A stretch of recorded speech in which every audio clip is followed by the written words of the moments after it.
Okay, it looks like people can hear me, and so I'm going to go ahead and get started. This is Gary Barnes. I'm presenting today on the topic of understanding anger, and all of you are muted, so I won't be able to hear you. You'll only be able to hear me. How wonderful is that? How many times would you like to be in that position where you could just mute everybody else and you get the full stage? Actually, I don't like it as much because it's nice to interact with all of you, but I'll do my best. You can ask questions in the question box, and I see that some people are already asking questions or are commenting. And hopefully everybody can see my screen, and Brenda is assisting me, and so hopefully she'll assist people if they're having any problems with the technical aspects of this. Okay, and so we'll answer questions at the end. Because I'm presenting, I'm not going to be able to read your questions at the same time. I'm good, but I'm not quite that good. So, so here we go, understanding anger. So the things we'll be discussing today, and it's going to go fast, guaranteed. I have a lot of material. Defining anger, we'll talk a bit about that, how we know when it's a problem or how you might think of it as a problem. I assume everybody is listening to this because they probably either have a concern about their own anger or a concern about somebody else's anger. And I won't really know which is which. I have been, a little bit about my background, I have been doing counseling, I suppose. I have a master's degree in social work and have been practicing since 1986. And so I've seen, you know, probably thousands of clients and seen anger as a presenting problem or as an ancillary problem, you know, over and over and over again. And so it's a real variable issue.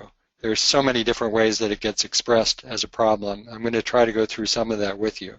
My goal today is to be as practical as possible, to give you some tools that you can walk away with. So we're going to discuss anger styles. We're going to discuss the IQ test, which is actually the irritation quotient, the cost and benefits of stress, hot buttons, and strategies for change. And most of the focus will be on the strategies, I hope. Okay, so here's a question for everyone to answer. You should have a polling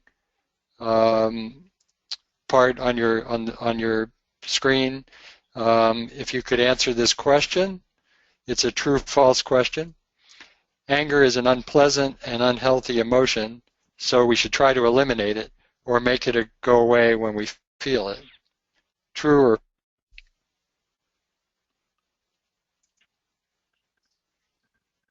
and let's see how people are doing.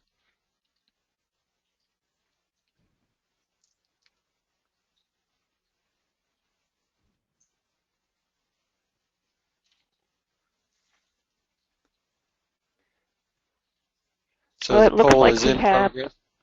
Yeah, it looks like we have about 86% of attendees voting false, and 15% have voted true. Okay, good.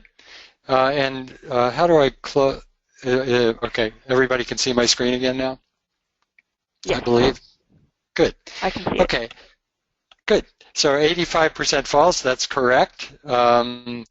Hopefully that was like throwing a grapefruit as a pitch to you and it was easy to hit. This is even more true now than ever. The current state-of-the-art kinds of counseling approaches that we are using are approaches that generally encourage people to identify and understand their emotions rather than try to push them away. So through the acceptance and acknowledgement of emotion, it puts us in a position where we can then control it. Okay, let's go to the next slide. So what is an anger problem? Well, I think generally a problem must mean when your anger has a persistent or there's a pattern of negative impact on some major areas of your life. Please don't judge me on the grammar in that sentence, but hopefully you get the idea. So there must be some negative impact that anger is having on some major area of your life. So let's go through that a little bit. What causes anger problems? Wow, we could write many books on this. Oh, there have been many books written about this. But let's just talk a little bit about some of what we know.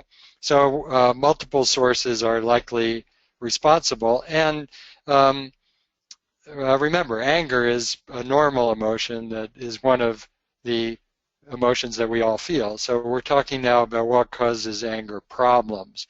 Well, the first one that we might think about is genetics and temperament. There was a famous long-term temperament study done that demonstrated that people's temperament, meaning how aroused they get by external events and stimuli, probably starts at about probably at birth, but they started measuring it at 18 months and followed a group of people all the way through. The last time I heard, they were about 20 years old, and they were finding that their level of reactivity seemed to track throughout their life. So some of us are more volatile, more reactive in our environments than others. Some are low. Then, of course, childhood issues factor in.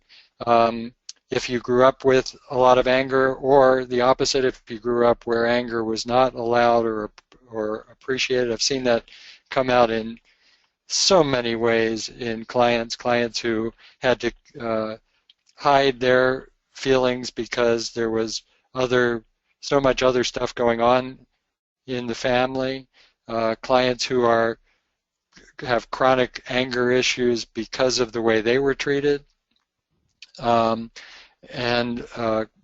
clients whose parents were volatile themselves and role modeled that style of managing conflict, which can lead to you being that way, or it can lead to you being reactive to other people who are that way, or it can lead to you never, ever, ever wanting to be that way, and probably everything in between. So childhood issues are a second area that's a big source of understanding anger issues.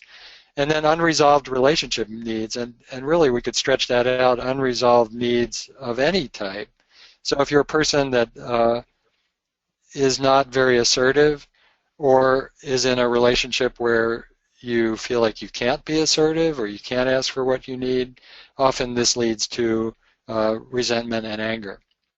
Substance abuse is associated with anger, as it is associated with any acting out behavior. So particularly substance abuse we associate with people who are losing their temper, but sometimes it can go the other way as well.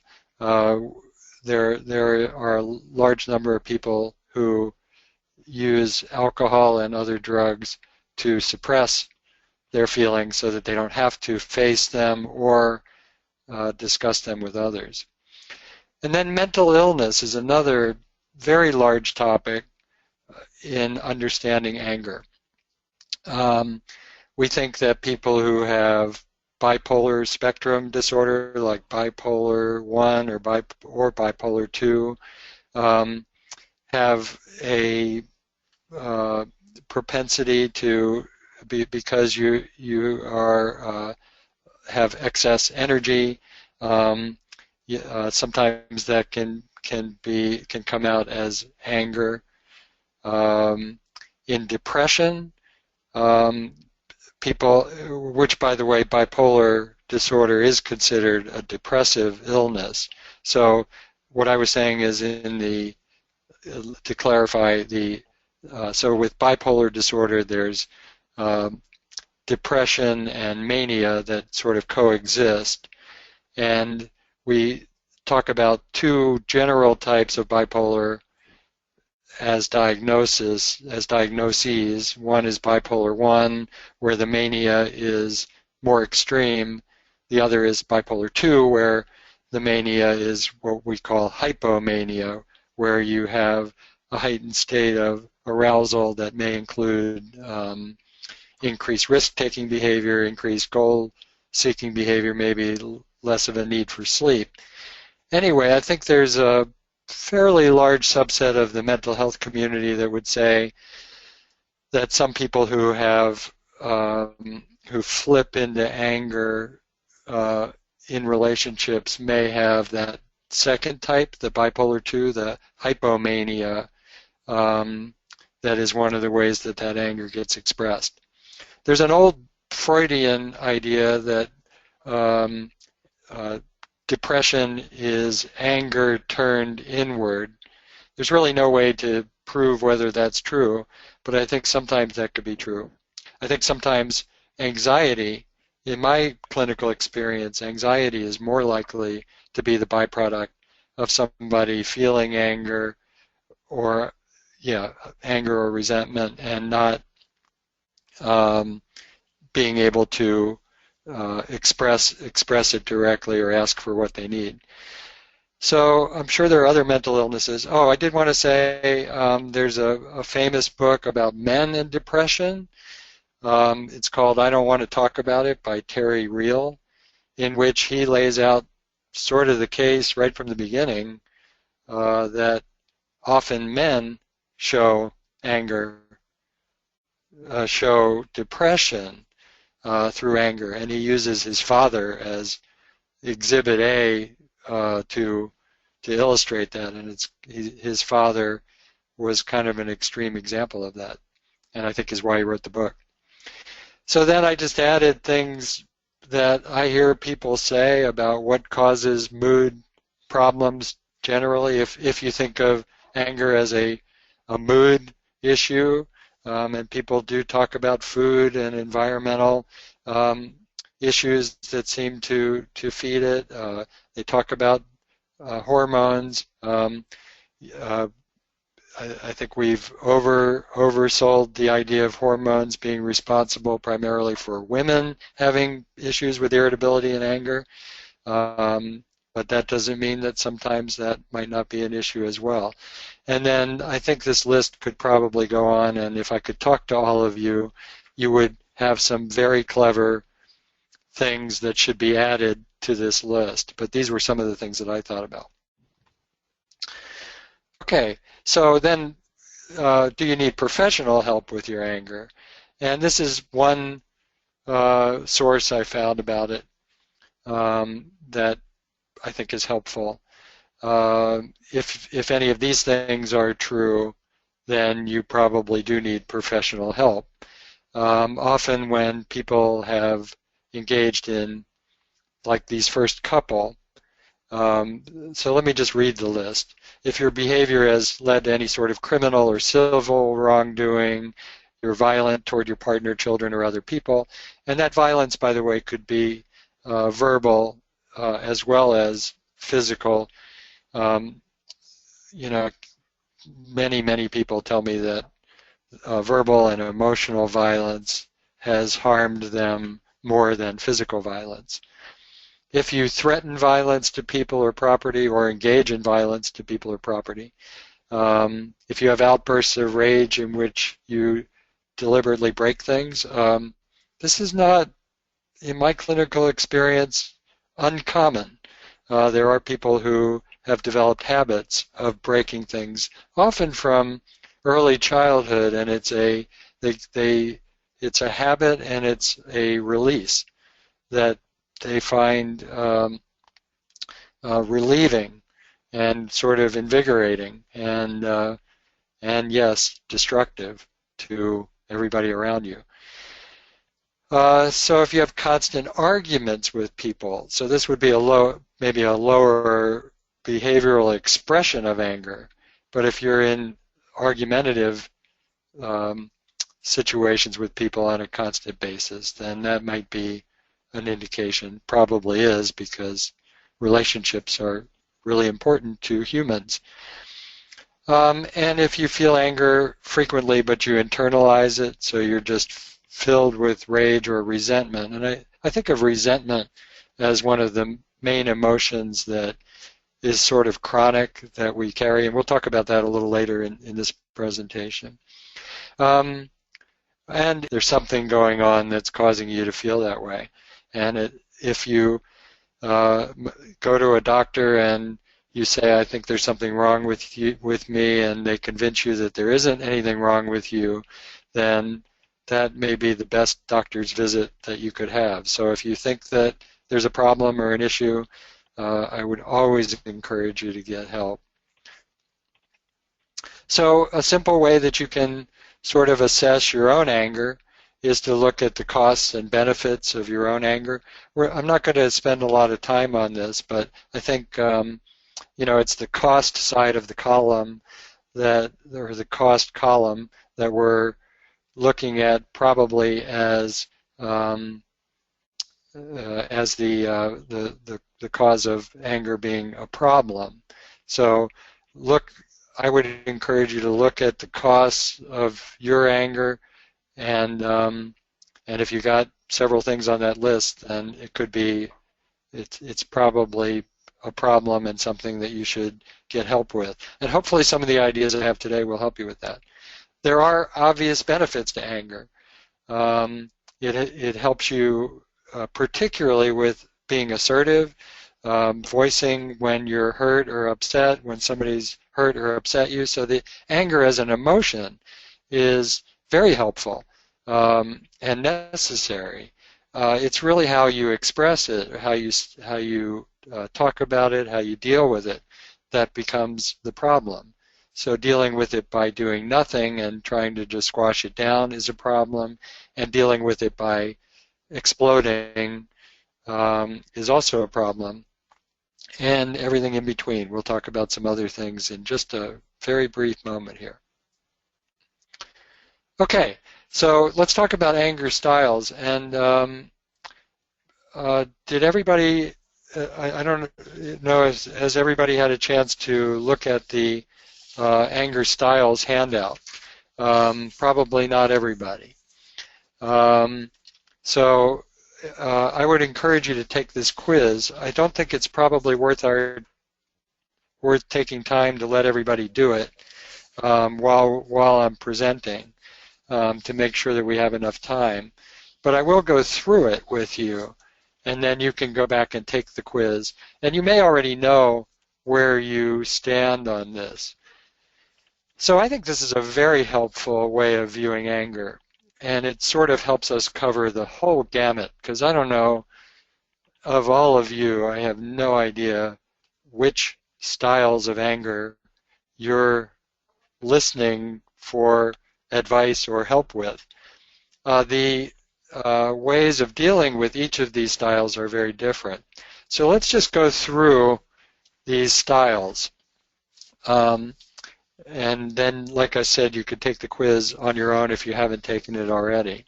So the first general group of styles, and I'm sorry I don't have a slide on this, the first general, if you have the handout, you can look along with me. The first, I call them I call them hidden anger, hidden styles. On the handout you have, they call them masked anger. Same thing. This is when people are angry and they're not able or willing to express it directly. So the first one of these is anger avoidance. This is when you believe anger is bad, scary, or useless. And this is when we were talking about costs and benefits of anger. This is where you lose a benefit of anger, because people who have anger avoidance tend to not be assertive. And if you don't ask for what you want in this world, you're only going to get what you want, you know, a fraction of the time. And it depends on the people who are around you as to whether you get it more or less often. So avoiding anger uh, prevents you. So these are people like if somebody's late repeatedly, you know, you repeatedly say, "Oh, it's okay. No, I'm not angry. I'm not upset. It's fine. I get it." You know, and sometimes you really aren't angry, but if that's your primary style of being with everybody, and you haven't been practicing Buddhist meditation, you know, for 10 years, because I think there are people who can really learn to just reduce their overall threshold of anger, but then you're probably in anger avoidance. Well, the second one then is called sneaky anger, or what we more generically call passive-aggressive anger. And this is when you pretend to not be angry, but you really are, and then it does come out, but it comes out sideways.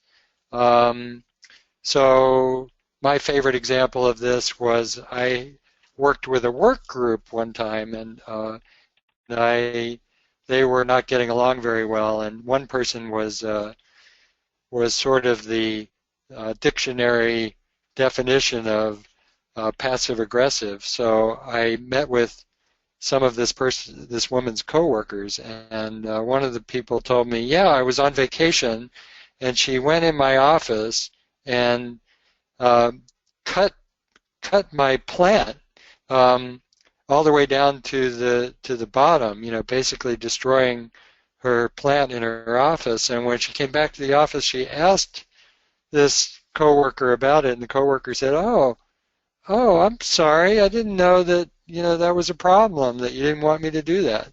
And so that's a standard kind of passive-aggressive thing. And if you're like that, then you know, really often it's about being willing to identify. Some people who are passive-aggressive really aren't aware that they are angry, and that's why they're doing what they're doing.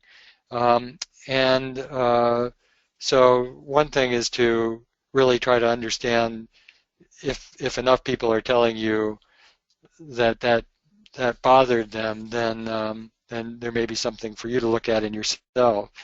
And then basically we're looking at sources of passivity. So how can we help you be more direct?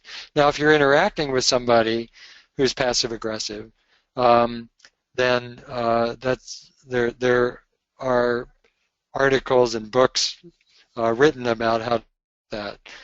In some cases, it's better to draw them out and say, you know, and try to, I think in general, it's better in relationships to be more direct in these situations, but I don't want to give you specific advice for your specific situation, not knowing it.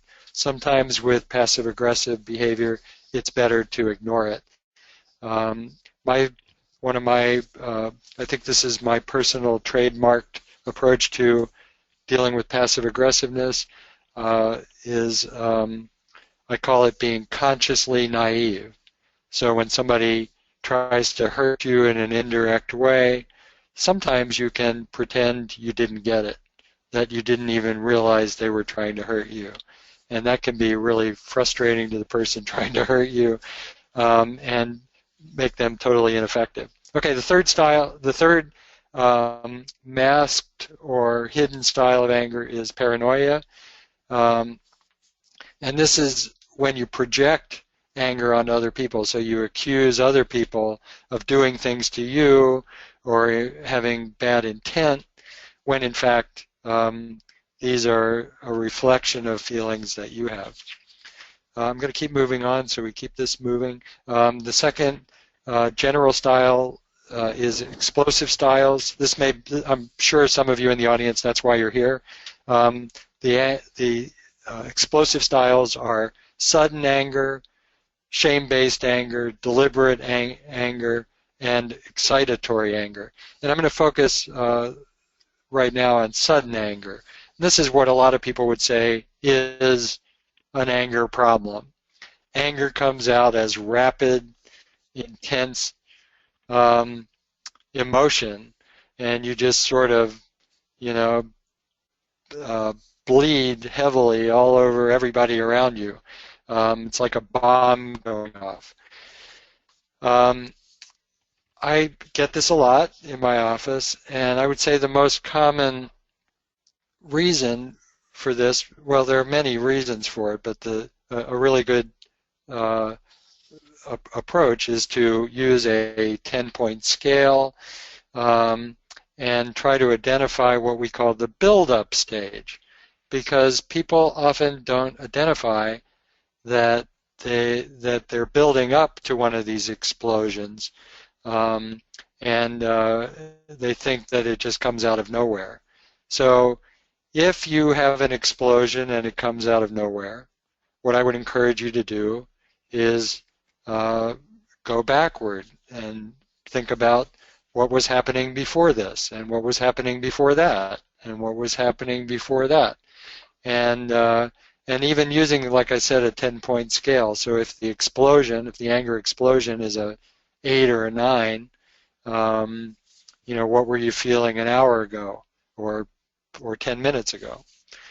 So and then so the other explosive styles are also really interesting. Shame-based anger, which is the kind of anger people show who have deep-seated insecurity.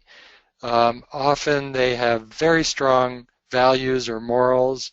They're often highly self-critical, and so if somebody criticizes you or somebody does something that doesn't fit your value system, you may explode on them. But really the core of the issue is that you don't feel very good about yourself.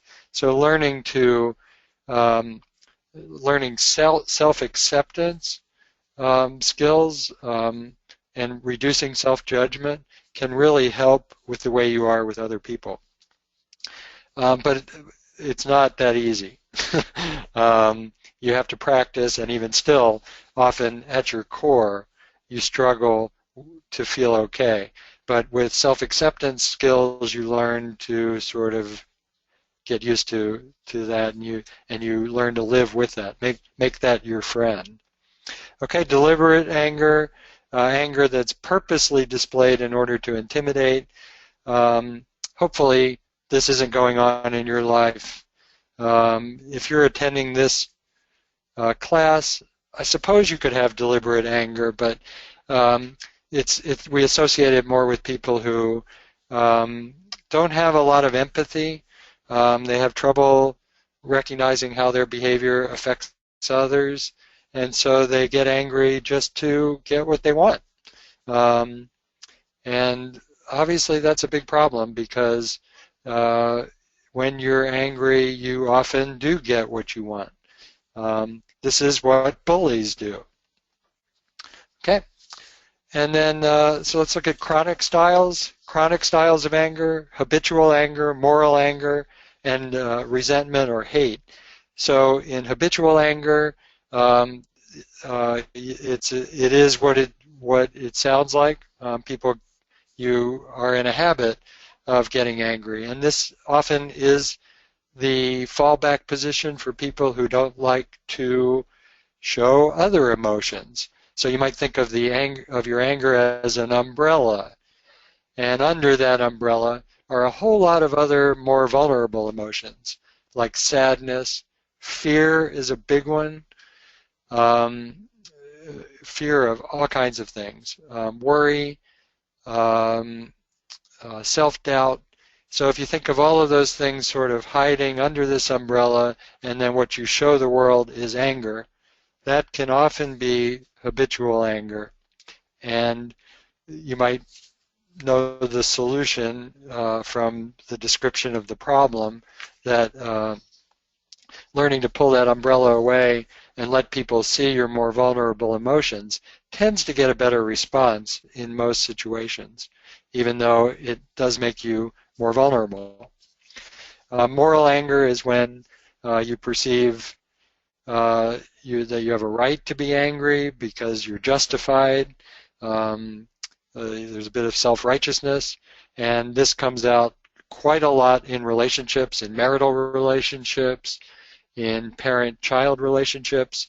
You did what to me, so I had a right to yell at you because you did this, that, or the other thing. How dare you speak to me like that? That kind of thing. And then the third chronic style is resentment or hate. And like I said, I'm still promising we're going to talk more about that. All right, here's a polling question just to break things up and see if you're following me. Excessive use of sarcasm. So this can be fun, but sometimes can be very biting and harmful and hurtful to people. Would you say this is more of a hidden style of anger, an explosive style, or a chronic style of anger?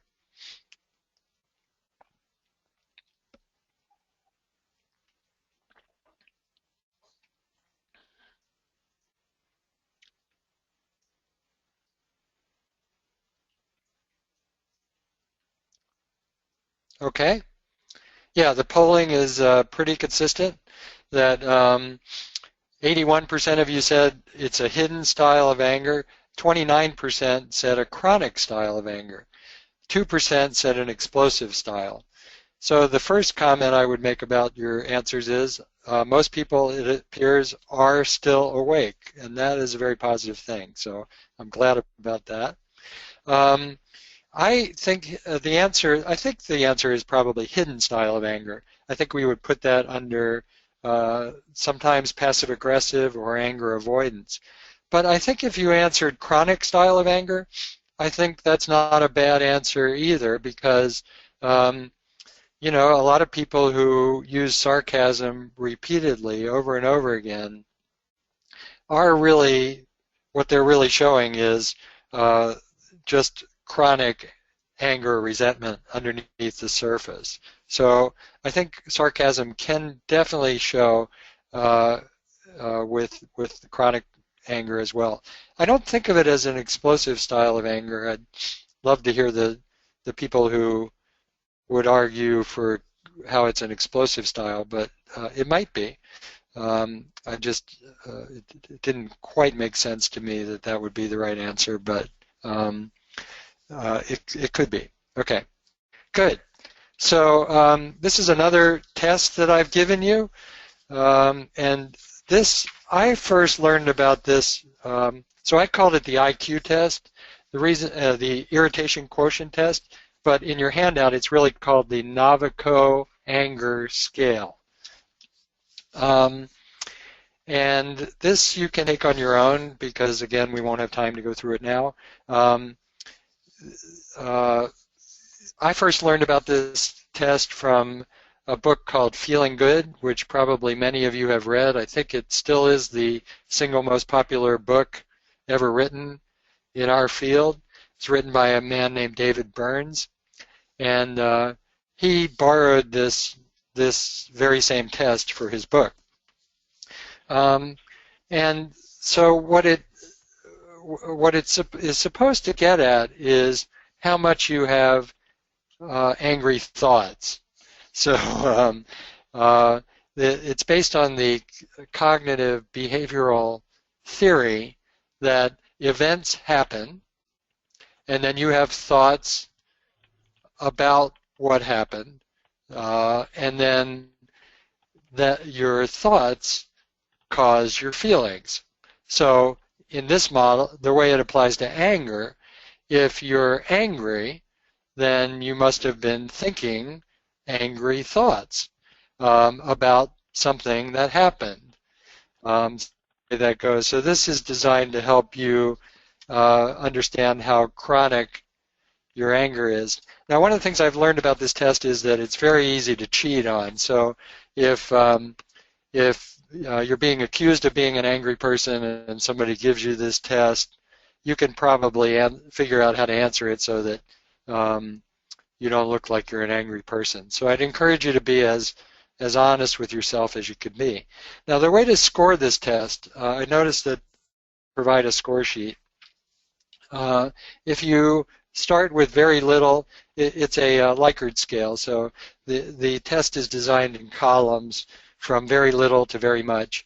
And if you just put 0, 1, 2, 3, 4 over each column, then you can add up your score at the end. And if you're under 45 as a total score, you're remarkably low, is what they say. 46 to 55 is still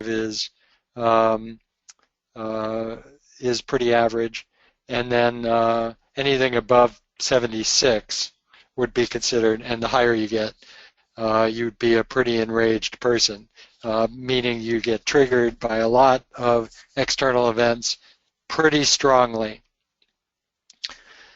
I don't think there's much else I wanted to say about that because I want to keep going. So, tame the beast. How do we control or manage anger problems? And here are some ideas. So we want to reduce your baseline stress level, move you from fight or flight to pause and plan. I'm going to talk about these in a little more detail.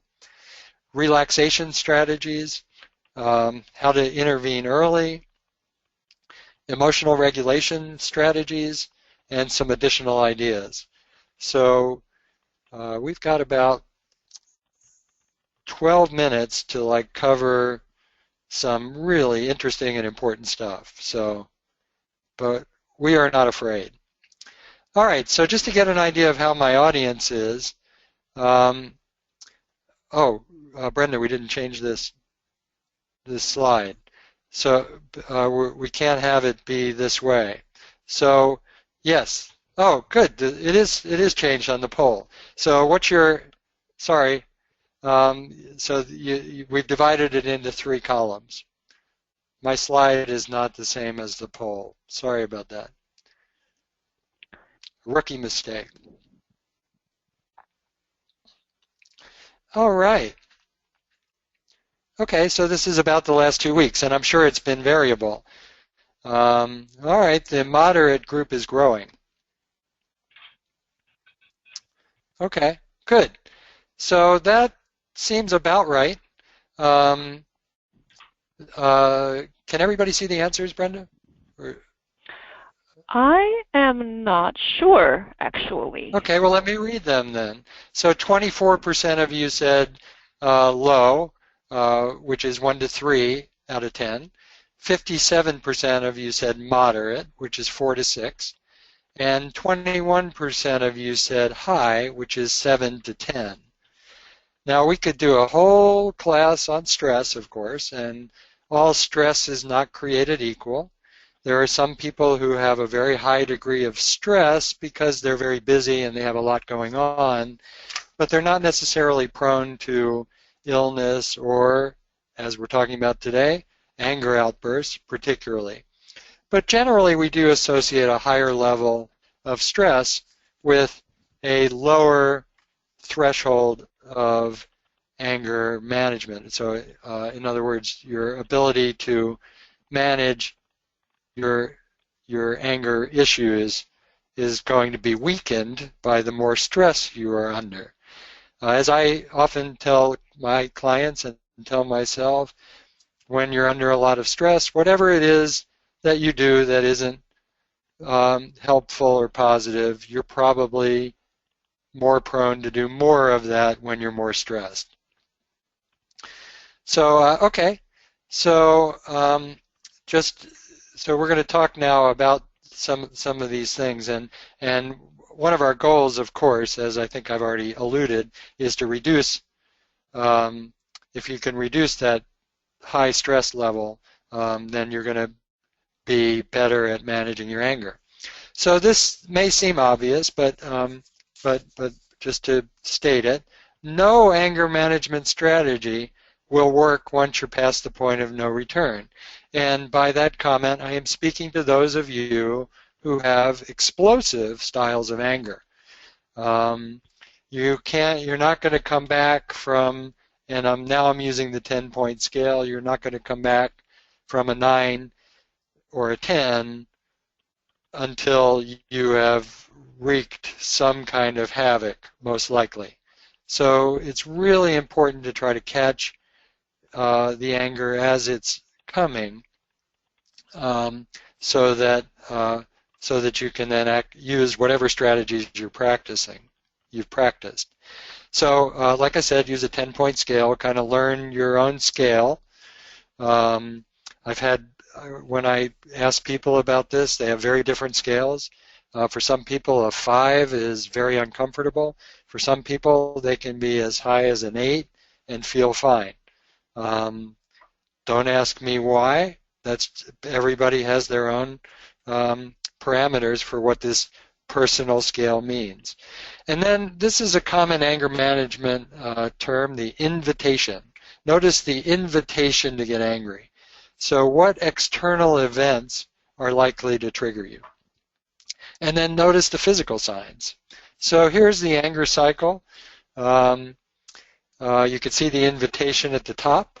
So something happens externally. There's some kind of external cue, or it could be somebody stomping on your foot and saying, I don't like you, all the way down to somebody doing something, like forgetting to do the dishes in the case of, well, that could be parent to child or you to your significant other.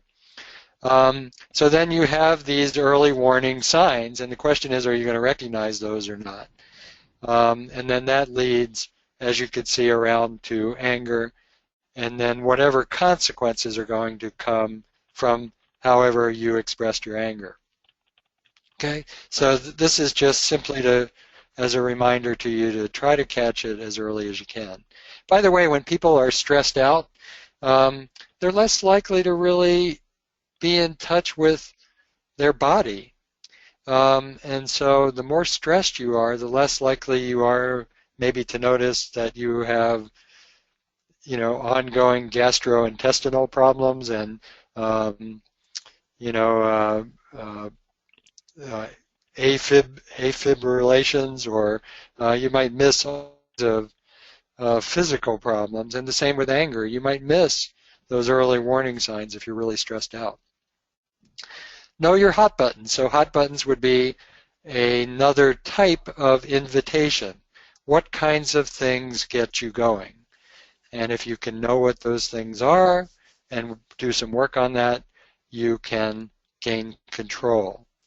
And the goal of anger management, I think, one simple way to say it is we're trying to move to responding instead of reacting. So reacting is impulsive, it's emotion-based. Responding is more thoughtful and more goal-directed, meaning I want to respond in a way that is in line with my values and goals. All right, reduce your baseline stress level. If your stress level is high, as 21% of you reported, is there something you need to do? So we can give you all the anger management strategies in the world, but if you're unhappy in any area of your life, maybe that's what you need to be taking a look at.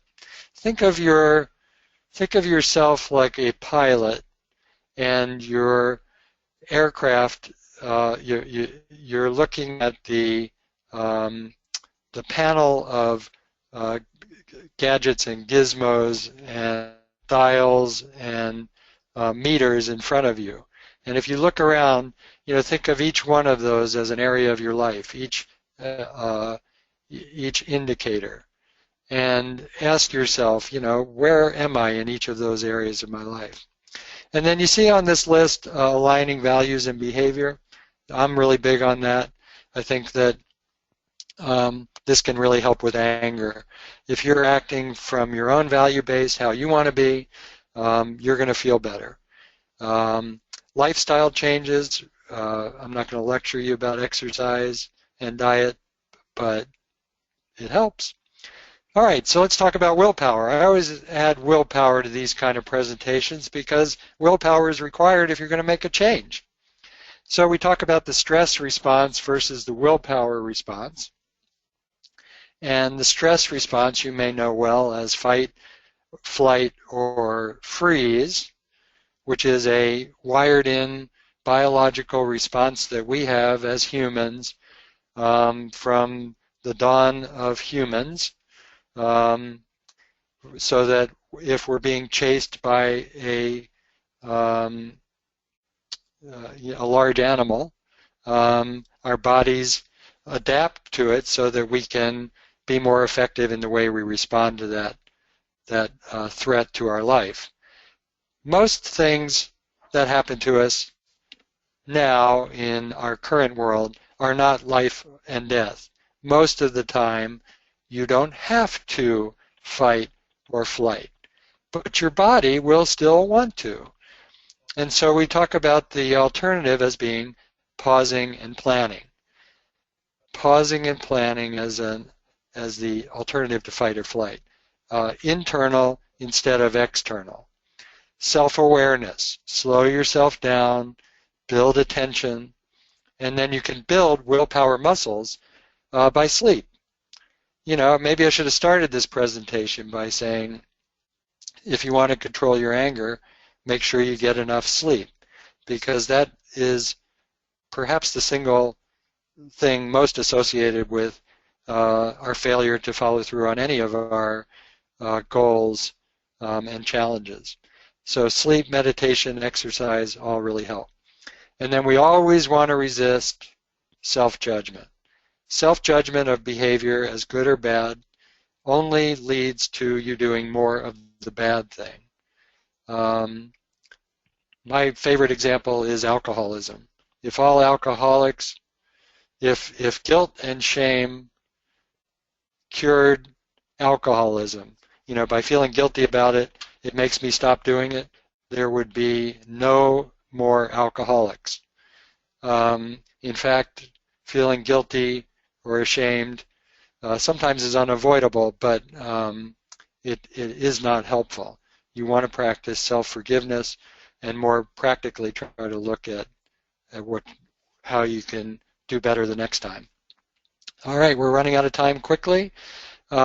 So just the difference between dopamine and serotonin and oxytocin. This is all this lovely brain research that we have that looks at the various neurotransmitters and their role in our mood.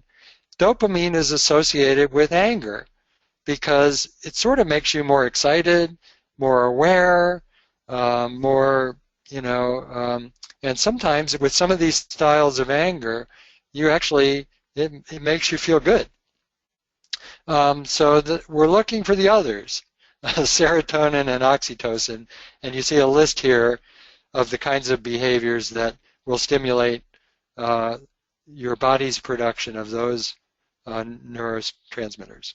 Okay. Okay, another polling question quickly because we're out of time. All right, how much of your happiness is due to current external life events and circumstances? 10%, 20%, 50%, or 60%? How much of your current happiness do you think is related to external life events and circumstances? I could see I have some of you, I could see I have you stumped. Aha, finally I've asked a tough question. All right.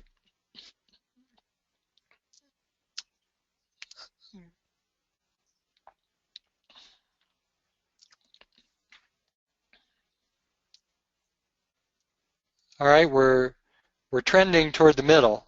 So 14% of you, and people are still voting. Okay, now it's closed. 14% said 10%. 33% of you said 20%. 35% of you said 50%. And 21% of you said 60%. Well, it's sort of a trick question, but happiness researchers, and this is not just one researcher. If you pick up any happiness book, I think they're going to tell you the same thing. About 10%, 10% of your happiness is related to life events and circumstances. 50% of your happiness is what we call your set point, which means, and that goes back to what I said at the beginning when I talked about genetics and temperament and childhood issues. Those are pretty much set by the time you're our age. So you can look at that as positive or negative. 40% of your happiness is controllable by intention. And there are I give you a list here, and there are other lists as well, and I won't have time to go through it now. But it's just a reminder to you that just because stuff is happening to you and has happened to you doesn't mean that you have to react in a certain way. Is life more challenging? Yes, when you have a lot of things going on. And I spend a lot of time talking to clients by reminding them that what they're feeling and thinking is normal. But as soon as you can, getting back on the track of controlling your own behavior through these kinds of things, you can really make huge progress, even if your life isn't going particularly well. Okay, I think I'm going to have to stop now. These are some other ideas. I never did talk about, here's my resentment reduction. I promised you I would talk about that.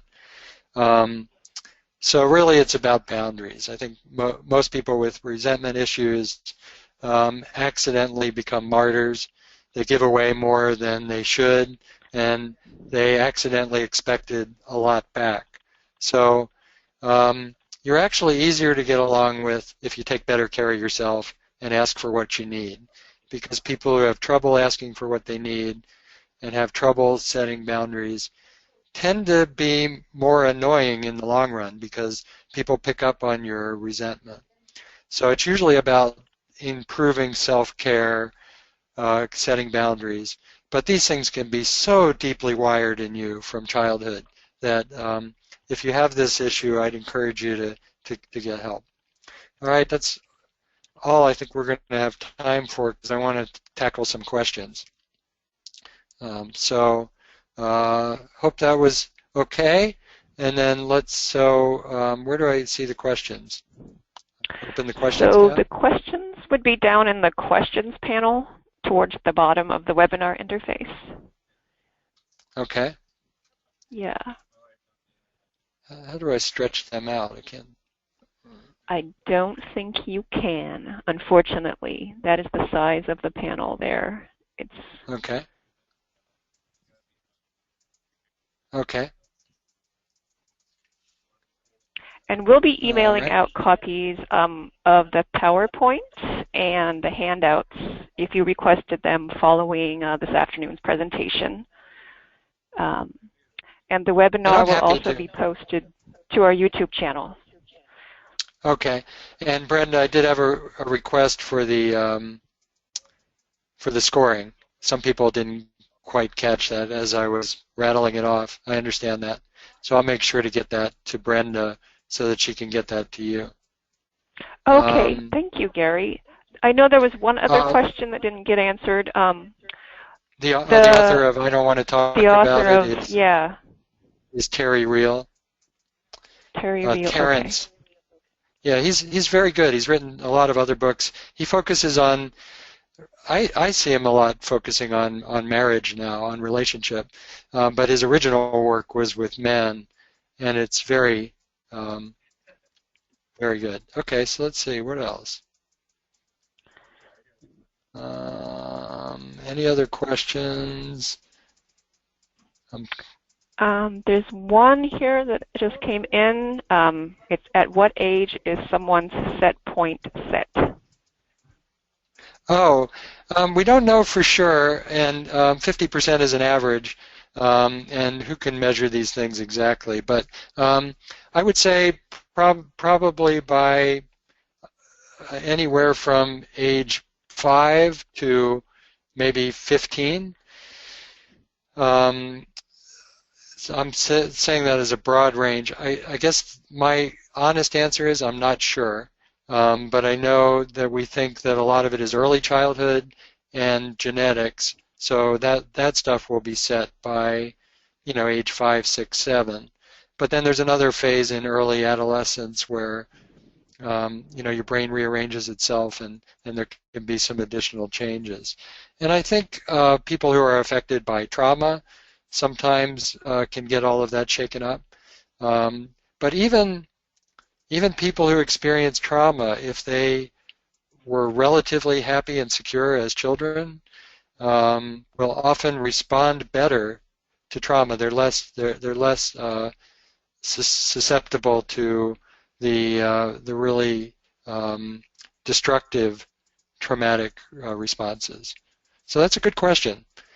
But don't focus on that. Focus on the 40%. Okay. So there's one more question. Any recommendations on how to help younger children with anger?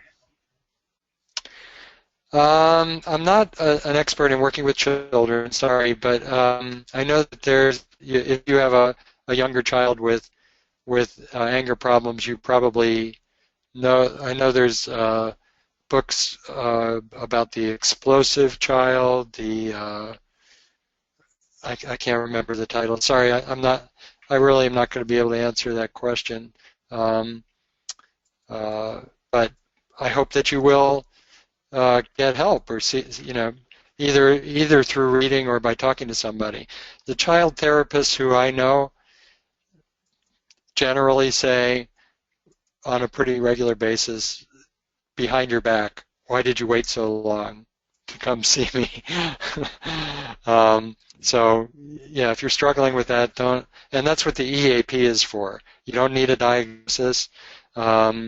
You can go see an EAP counselor for a couple of sessions, get some good strategies, and ask for a child specialist when you call the EAP.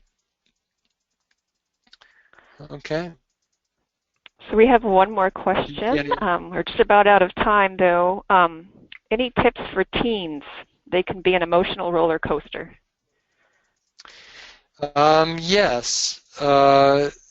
Teens can be an emotional roller coaster. I think what you should do is do some reading yourself, because teens are on an emotional roller coaster.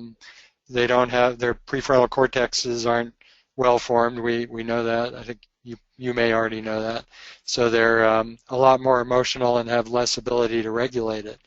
There probably are books for teens on managing emotions, but I think it's a struggle for parents. How do I help? And reading books like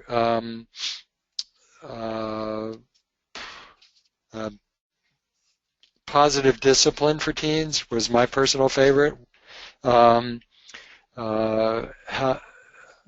How to Talk So Your Kids Will Listen is for younger kids.